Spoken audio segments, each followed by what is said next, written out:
नमस्कार, मी लतिका निंबाळकर. माझ्या चॅनलवरती तुमचं स्वागत आहे.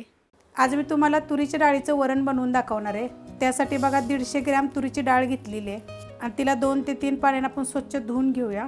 आणि डाळ एकदम चोळून धुवायची, कारण की त्याला पावडर असतं, पावडर लावलेली असते. बघा किती घाण पाणी निघते. थोडंसं चोळलं तरी बघा एवढं पाणी घाण निघालेलं आहे. तर चांगले आपण स्वच्छ चोळून धुवून घेऊया. डाळ स्वच्छ धुवून घेतलेली आहे. त्यात आपण पाणी टाकून घेऊया. आता हे आपल्याला कुकरमध्ये शिजवायचे. जर तुम्ही कुकरमध्ये जरी टाकून जरी शिजवली तरी चालेल. मी टोपामध्ये अशीच कुकरमध्ये शिजवणार आहे. आपल्याला ह्यात बाकीचं साहित्य काहीच टाकायचं नाही आणि 4 शिट्ट्या करून घ्यायचे मीडियम गॅसवर. डाळ बघा शिजलेली आहे एकदम. बघा एकदम अशी छान अशी गाळ झालेली आहे डाळ ही. आता ह्यात आपण गरम पाणी टाकायचे. तर तुम्हाला किती वरण पाहिजे त्याप्रमाणे पाणी टाकायचं. आणि ह्याला तुम्हाला जर फिरक्यानं घोटायचे असले तर घोटून घ्यायचे, कारण की जास्त शिजल्यानंतर काय घोटायची गरज नाही आहे. फोडणी टाकल्या उकळल्यानंतर एकदमच गाळ होईल. आता हे बघा चांगले मिक्स करून घेतलेले आहे. तर आपण फोडणी टाकून घेऊया. टोप गरम झालेला आहे, त्यामध्ये आपण तेल टाकून घेऊया. तर 1 चमचा तेल टाकायचं आणि चांगलं कडक गरम होऊन देऊया. तेल चांगलं गरम झालेलं आहे. त्यात 1 चमचा जिरे मोहरी, लगेच त्याच्यामध्ये बघा लसणाच्या पाकळ्या अशा कुटून टाकलेल्या आहेत बघा. त्यामुळे काय होतं, चव छान येते वरणाला.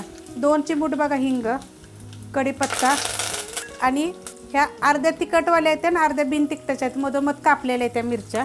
आता हे चांगलं आपण भाजून घेऊया. बघा मिरच्या बघा लसूण चांगला भाजला गेलेला आहे. आता त्याच्यामध्ये अर्धा चमचा छोटा हळद आणि 1 बारीक आकाराचं टमाटर टाकून घ्यायचं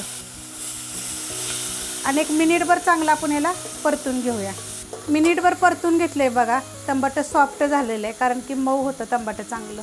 त्याच्यामध्ये बघा थोडीशी आपण कोथिंबीर टाकून घेऊया आणि चवीनुसार मीठ टाकायचं आणि थोडंसं हलकंसं हलवून घेऊया. आणि ह्याच्यामध्ये बघा जी डाळमध्ये आपण पाणी टाकलं होतं तर बघा किती पातळ आहे आणि बघा कशी डाळ झाली.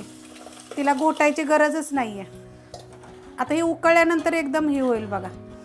तेलामध्ये थोडीशी कोथिंबीर परतली की नाही की त्याची चव अजून छान येते. आता हे वरण आपण कोथिंबीर टाकून घेऊया. देशी कोथिंबीर आहे बघा, मस्तच आहे. आणि चांगले आपण उकळून देऊया. वरण बघा एकदम छान असं उकळलेलं आहे आणि किती मस्त झाले बघा. म्हणजे असं फिरक्यानं घोटायची पण जरूरत नाही आहे. एकदम असं झालेलं आणि 1 नंबर चवीला लागतं. झटपट बनवून दाखवलेलं आहे मी तुम्हाला सोप्या पद्धतीमध्ये आणि एकदम चवीला 1 नंबर लागेल. तुम्ही हे करून बघा. ही जर रेसिपी आवडली तर लाईक करा, सबस्क्राईब करा, कमेंट करा आणि शेअर बी करा.